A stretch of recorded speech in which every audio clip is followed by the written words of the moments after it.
मैं सुधा ठाकुर आदिवासी साहित्य पर प्रकाश डाल रही हूँ। आदिवासी मानव समाज का एक ऐसा विशिष्ट वर्ग है जो किसी भी क्षेत्र का मूल निवासी है, जिसकी समानता भूमि, भाषा और संस्कृति में समानता हो और आर्थिक दृष्टि से दूसरे पर निर्भर हो, जिसे हम जनजाति भी कह सकते हैं, जो प्रायः वनों और गिरियों पर रहते हैं। आदिवासी साहित्य का प्रारंभ 1980 के बाद हुआ। इस साहित्य में आदिवासियों की परंपरा, धर्म, रूढ़ि, आचार, रीति रिवाज, पंचायत, उनके उत्सव, गीत और नृत्य आदि के वर्णन के साथ ही उनके जीवन की दरिद्रता का भी वर्णन मिलता है। इसके साथ ही उन पर हुए अन्याय और अत्याचार का भी उल्लेख मिलता है। यह साहित्य मूल रूप से आदिवासियों की अस्मिता की पहचान है और उनके अस्तित्व की पहचान का साहित्य है। इस साहित्य में गैर आदिवासी लेखक भी हैं और स्वयं आदिवासी लेखक भी हैं, जो जन्मना और स्वानुभूति के आधार पर लिखते हैं। आदिवासी साहित्य के मूल तत्व इस प्रकार हैं। पहला, प्रकृति की लय और ताल और संगीत का अनुसरण।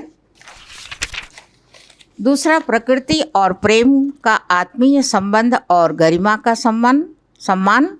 तीसरा, पूर्वजों के ज्ञान, कला और अनुभवों के प्रति आभार। चौथा, जीवन के प्रति आनंदमयी दृष्टिकोण। पांचवा, सृष्टि और समिष्टि के प्रति कृतज्ञता का भाव।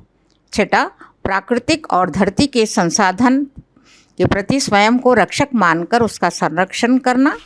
सातवां, जिसमें रंग, नस्ल, लिंग और धर्म का भेदभाव न हो।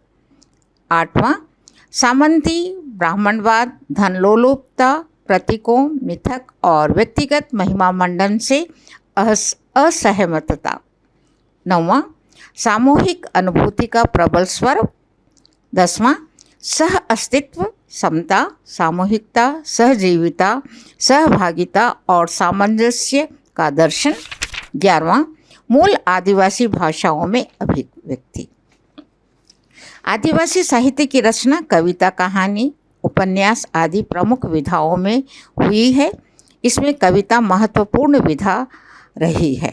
कविता के अंतर्गत कवित्री निर्मला पुत्तल की नगाड़े की तरह बजते शब्द, रामदयाल मुंडा का वापसी आदि है। गद्य में उपन्यासों में सुबह की शाम वॉल्टर भेंगरा का लिखा पहला आदिवासी उपन्यास है। पीटर पॉल एक्का का जंगल के गीत आदि हैं। अन्य उपन्यास ग्लोबल देवता, जीवन का संतप्त सारांश आदि हैं। कहानी साहित्य में रमणिका गुप्ता की बहुजुगई आदिवासी कहानियाँ, वॉल्टर भेंगरा की देने का सुख आदि प्रसिद्ध है। इस प्रकार हिंदी साहित्य में आदिवासी साहित्य का भी अपना एक विशेष स्थान है।